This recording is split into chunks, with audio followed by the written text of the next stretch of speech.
Coba mas, Loh, tumben lo nelfon aku. kenapa? Tumben nelfon saya, ada apa? Duh, lu sampean WhatsApp sama saya lupa dah. Ya enggak sih, Terus?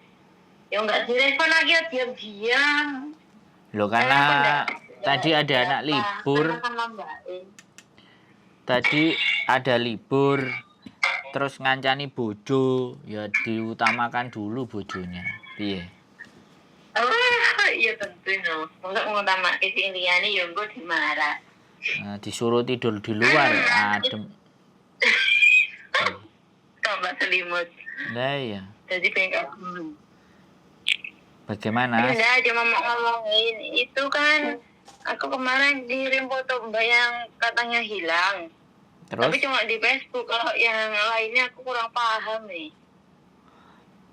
Enggak. Nanya ya? Enggak. Yang hilang ini siapanya sampean? Aku juga nggak kenal sih mas. Cuma itu tuh aku lihat di Facebook gitu loh, mbaknya yang upload itu tuh nyari gitu loh. Soalnya kan gini nih mbak. Jadi hilang ini kan banyak soal. Bisa jadi punya utang nggak dibayar. Bisa jadi dia nggak mau diganggu keluarganya. Bisa jadi dia diteror, ya kan? Iya. Jadi kan kita nggak tahu yang nyari ini apakah benar-benar bagian dari keluarganya atau justru orang-orang komplotan yang ingin meneror si mbaknya.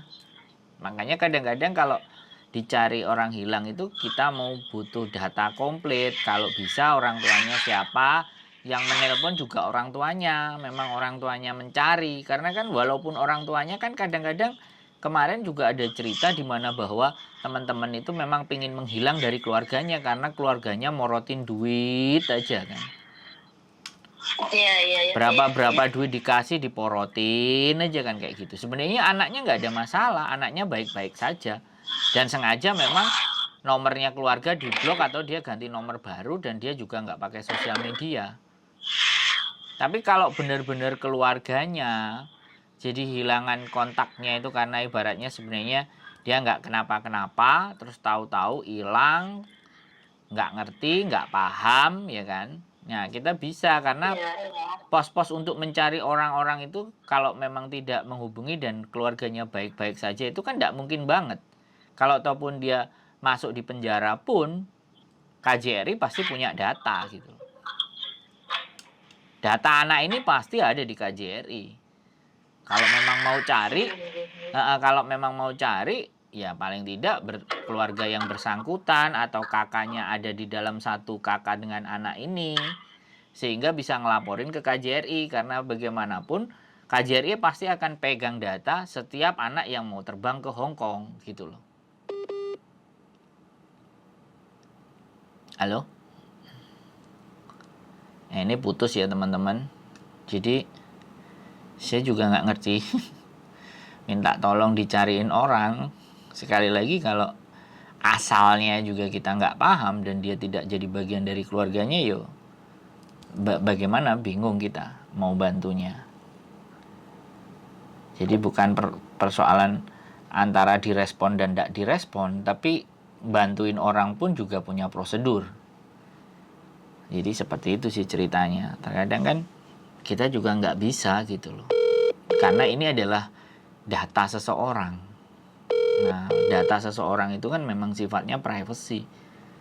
Seperti itu, orang nelpon ini aja kadang kita suruh sembunyikan suaranya. Bukan suaranya disembunyikan, namanya untuk tidak disebut gitu.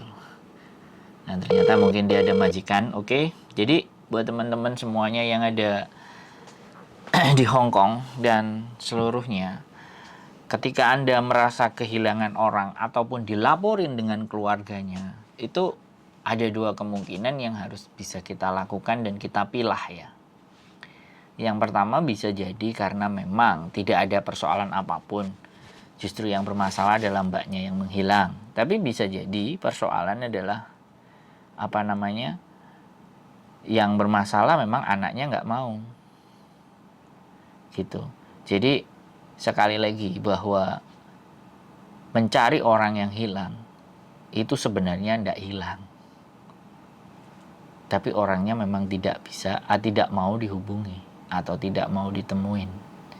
Kalau bertanya persoalan alasan ya seperti yang saya sampaikan di depan, banyak sekali alasan kenapa orang ini ingin menyendiri. Dan ini terbukti.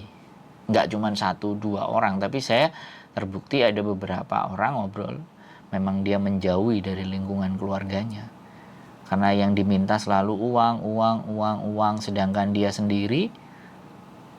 Jadi kadang sampai keluarganya pun dia bela-belain utang, dan keluarganya juga nggak ngerti, dan dia juga nggak mau cerita ke keluarganya tentang kesusahannya dia. Nah, coba siapa yang diajak bicara? Waduh, ya kita ya, orang diajak berbicara ya nggak ada masalah, kita diskusikan ya. Memang kalau memang kita tahu data mereka dan mereka tidak ingin untuk dipublish, ya sudah, kita nggak akan sampaikan itu. Toh pun orang yang telepon sama kita nggak catetin nomornya dan dihafalin satu persatu.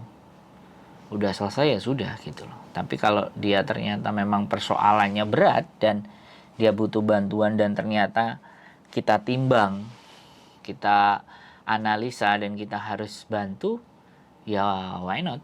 Kenapa tidak, kita harus bantu.